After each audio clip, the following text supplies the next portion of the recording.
शंका कहां करना है ये सोचने वाली बात है। आप अगर शंकर का गुणगान कर रहे हो, शिव की भक्ति कर रहे हो, शिव का अनुमोदन कर रहे हो, शिव का आनंद रचना कर रहे हो, शिव को भज रहे हो, शंका नहीं करना। भगवान पर कभी शंका मत करो, अपने इष्ट पर अपने शंका मत करो, अपने गुरु पर शंका मत करो, दूसरे नंबर अपने माता पर कभी शंका मत करो, अपने पिता पर शंका मत करो। पिताजी जायदाद किसी को भी दे दें।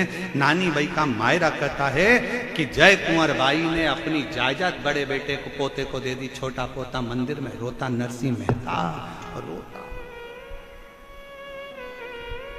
और कितनी कृपा, नानी बाई का ब्याह हो गया, नरसिंह जी के छोटे बेटे का ब्याह हो गया, और बड़ी जेठानी जो धन कबाड़ कर बैठी थी, धन लेकर बैठी थी, धन का अंबार भरा हुआ था जिसके पास में, और उसका बेटा कुंवारा रह गया। अब वो कहती है मेरे पास में इतना धन, इतना धन।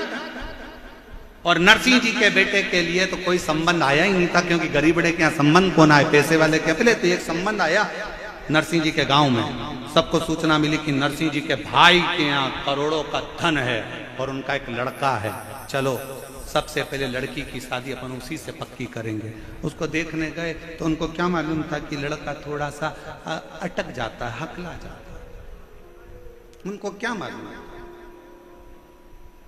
कई बार होता है ऐसा, वाणी कभी कभी अटक जाती है। तो उस लड़के से पूछा तुम्हारा नाम क्या है, उसने कह दिया फूलचंद। होता है कभी कभी। एक रात्रि को एक आदमी झोला लेकर जा रहा था और पुलिस वालों ने उसको रोक लिया। रुक, ट्रैफिक पुलिस वाले थे, उन्होंने कहा रुक इधर आ, क्या है तेरे झोले में। उसने झोला हाथ में रखकर बताते हैं, बता। फिर पुलिस वाले ने कहा झोला खोल, अब भी कि अब भी बता इसमें क्या है। बताते हैं, बताते। तो फिर इसको जल्दी से झोला खोल, बताते हैं, बताते हैं। अरे झोला खोलना, और झोला नहीं खोले तो पुलिस वाले इसको गाड़ी में बिठाए, टीआई साहब के पास ले गए थाने में। थाने में टीआई साहब ने इससे कहा क्या रहते झोले में, तो क्या बताते हैं, बताते बताते। अरे तो झोला खोलना क्या है, बताते हैं, बताते हैं। टीआई को गुस्सा आया, उसने खोल इसका झोला, और टीआई साहब ने जो झोला खोला तो उसमें सफेद कलर के बतासे थे। इतने में टीआई बोले इसमें तो बतासे हैं, तो इसमें इतने में वो बोला मैं तो तब से बोल रहा हूँ कि बताते हैं, बताते हैं, बताते हैं, बताते हैं, बताते हैं। इतने में टीआई बोले पुलिस वाले से ये तोतरा छोड़ के छोड़ ले जाए इसको। लगा बताते हैं, बताते हैं, देखे सोचे तो कितनी कृपा करी है मेरे बाबा ने। जरा विचार करिएगा नरसिंह मेहता की। हाँ, दादी का धन नहीं मिला पर दादी का जम के बोलो आशीर्वाद। किसी की कोई सामर्थ्यता नहीं कि कोई कुछ कर ले, करने वाला तो एक है, वो मेरा देव अधिदेव महादेव है जो सब करता। ब्रह्मा ब्रह्म लोक में है, भगवान विष्णु बैकुंठ लोक में है, और पृथ्वी का अगर कोई देव है, इस भूमंडल का अगर कोई देव नियुक्त किया गया है तो वो देव अधिदेव महादेव सुनता। कथा कर रही है, ब्रह्मा जी का संशय था। आज के जमाने में लोगों का भी बहुत शंका होती है, बहुत संशय होते हैं। जब देखो जब कोई ना कोई नया संशय लेके लोग खड़े हो जाते हैं। संशय, और वो संशय था ब्रह्मा जी के अंदर जो शंका उत्पन्न हो गई थी कि मैं ही सब करता हूं। तुमरुका जी ने अपने प्रसंग में सुनाया, ब्रह्मा और भगवान विष्णु ने मिलकर एक पर्वत को घुमाना प्रारंभ करा और उसी में से शिवलिंग की आकृति प्रकट हो गई। वो अग्नि का खम्भ, वो अग्नि का खम्भ शिवलिंग। और मेरी जीजियों, मेरे जीजाओं, मेरी बेटियों, बेटाओं, मेरी माताएं, मेरे भाई, मेरे पिता तुल्य बुजुर्ग जितने बैठे हैं, सबसे निवेदन करूं, जब आप भगवान शंकर के पार्थिव लिंग का निर्माण अपने घर पर करो, जब पार्थिव लिंग का निर्माण अपने घर में करो, तो तुम ये विचार कर मत करना कि पार्थिव शिवलिंग तुम बना रहे हो।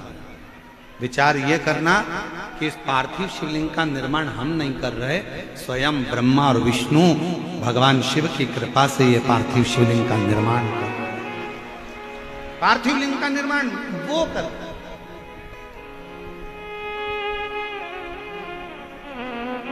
सावन के महीने में जो पूर्णिमा, जो शिवरात्रि आती है, श्रावणी शिवरात्रि, उस पर आप और हम सब ऑनलाइन शिव जी का अभिषेक करते हैं। आप लोग करते हो घर में? जम के बोलो जरा। आप अंदाजा लगाना, जब से आपने शंकर भगवान के श्रावण के महीने के उस पार्थिव शिवलिंग का जब से आपने ऑनलाइन पूजन करना प्रारंभ करा, उसके पहले का समय निकाल कर देखना और उसके बाद का समय निकाल कर देखना कि हर साल जो आप श्रावण के महीने में पार्थिव लिंग का पूजन करते हो, उसका फल कितना मिलता है। हमारे घर में शीतलता, शांति, लक्ष्मी, वैभव और वंश सब बढ़ता, सब बढ़ता।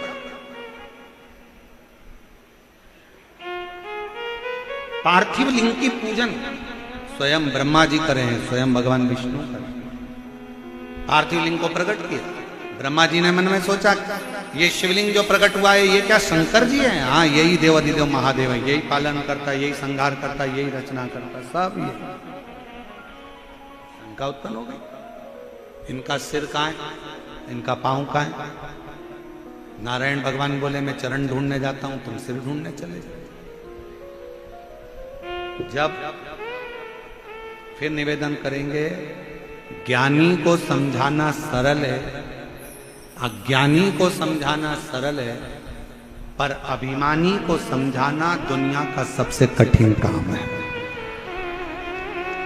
ज्ञानवान को समझाओगे तो वो सरल है, अज्ञानी को समझाओगे तो सरल है, पर अभिमानी को नहीं समझा सकते जिसके अंदर अभिमान है। रावण ज्ञानी था, अज्ञानी था, पर उसके साथ में सबसे बड़ी बात थी कि वो अभिमानी बहुत था। उसको मंदोदरी समझा ही नहीं समझा, सबने समझाया नहीं समझा, कहां समझा?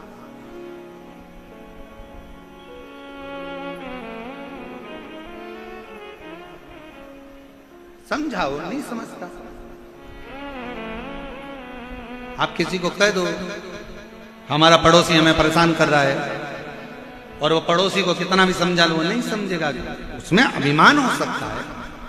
कोई रिश्तेदार है उसको कह दो भैया समझ जा, भैया क्यों माथापच्ची करता है, क्यों आपस में ऐसा करता है, तू हमारा होकर हमारे साथ ऐसा करता है, उसको समझाओगे? नहीं समझे।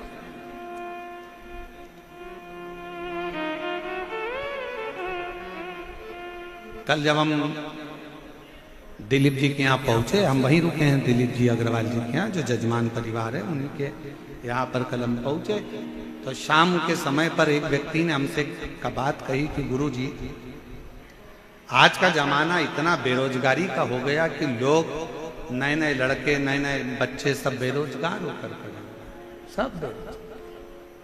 तो हमने उनसे कहा कि देखो भैया, इंसान से ज्यादा बेरोजगार सांप हो गया।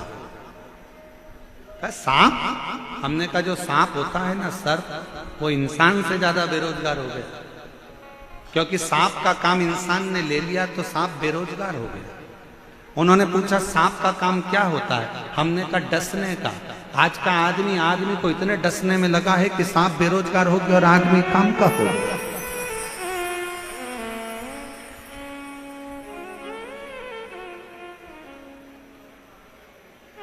महाराज जी, आज के जमाने में सांप बेरोजगार हो गया क्योंकि आदमी ने उसका काम ले लिया। अपने रिश्तेदार को डसना है, कोई आगे बढ़ रहा है उसको डसना है, कोई आगे कैसे बढ़ गया, ये काम अच्छा कैसे हो गया, डसने में लगा, उसको डसने में लगा।